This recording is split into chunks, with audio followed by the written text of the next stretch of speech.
this is my matte makeup.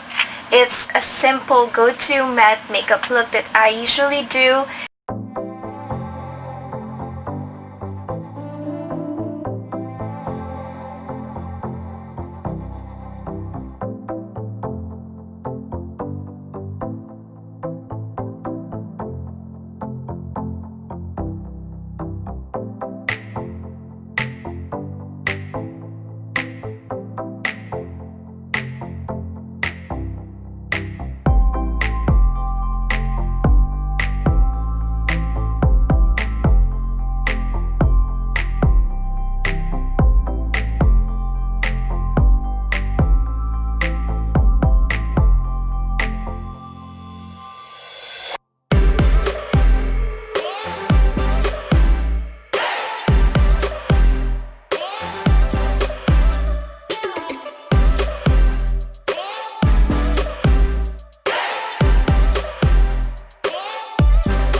So here is the final look, and I was trying to achieve a matte makeup look.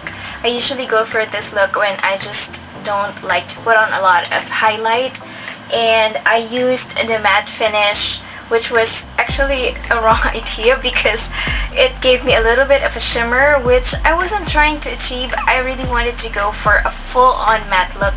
So I hope that you guys liked it despite, and if you want any other tutorial, please let me know by leaving a nice comment. As always, please be safe, and if you need to go out, please wear a mask. I hope to see you again soon in my channel. Thanks a lot for watching. Bye!